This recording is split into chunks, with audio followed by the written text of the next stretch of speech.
Once upon a time, in the heart of Enugu, there lived a young man named Obinna. Obinna Nokeji's life changed on the evening his late father's lawyer knocked on his one-room apartment door in Abakpa, Enugu. "Are you Obinna, son of Chief Daike Nokeji?"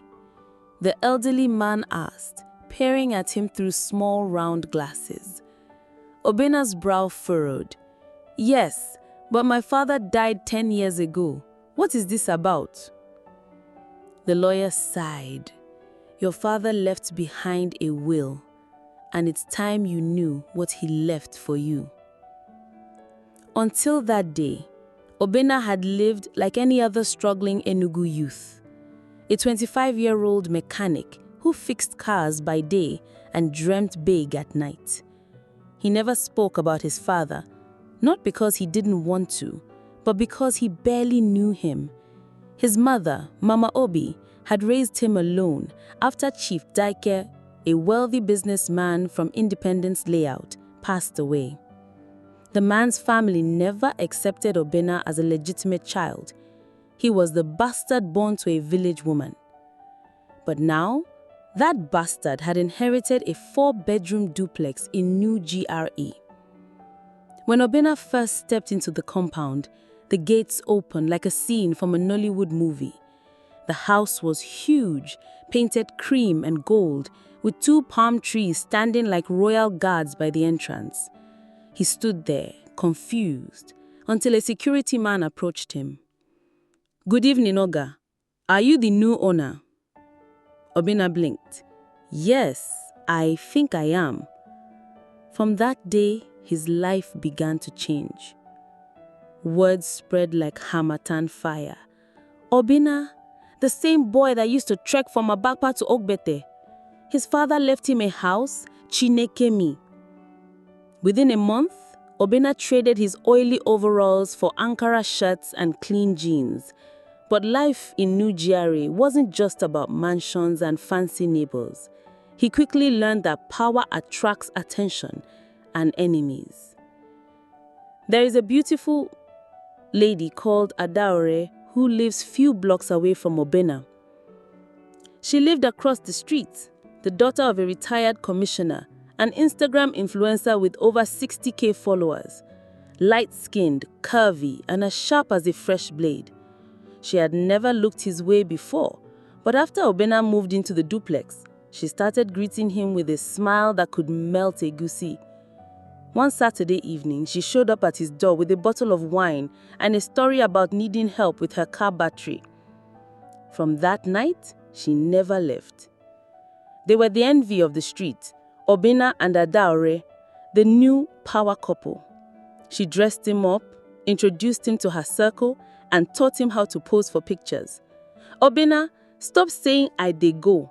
Say I'm heading out. Remember, image is everything." Obinna laughed, but deep down something itched in his spirit. One day, while clearing the storeroom, he found a dusty briefcase hidden in the ceiling. Inside were letters, old yellowed letters from his father, written to his mother, love letters, and one last one, never sent, warning his mother to protect Obinna from Dike's brother Ekene. The letter read, "If anything happens to me, protect our son. My brother Ekene is eyeing everything I built. I don't trust him. Keep Obinna away from the city until he's a man." Obinna's hands trembled. He called Mama Obi that same night.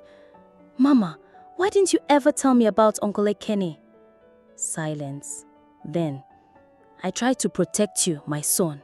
That man is dangerous." It all made sense now. Ekene, his uncle, had disappeared after the lawyer read the will. Rumors said he was contesting the will in court. The next morning, Obinna found his tires slashed. 2 nights later, someone threw a stone through his window with a note. "That house is not yours. Leave while you still can." Obinna reported to the police, but they shrugged it off. "This is a family matter. Settle it peacefully." Adaore, who had been glamorously loving, became cold, distant. Then one afternoon, Obinna overheard her on the phone. Yes, he found the letter. No, he hasn't connected the dots yet. He froze. Adaure was working with Ikini. Anger boiled in Obinna's chest, but he stayed quiet.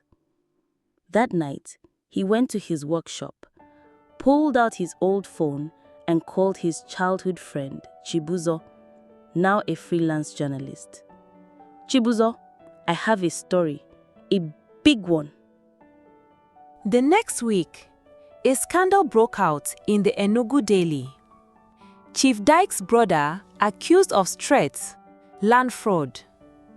The story exposed how Ekene had forged documents, sold parts of the estate illegally, and tried to erase Obinna from the family records. Adaure vanished into thin air. Then Ekene was arrested. Months passed. Obinna, once just a mechanic, now stood tall. He didn't let wealth drown him in pride.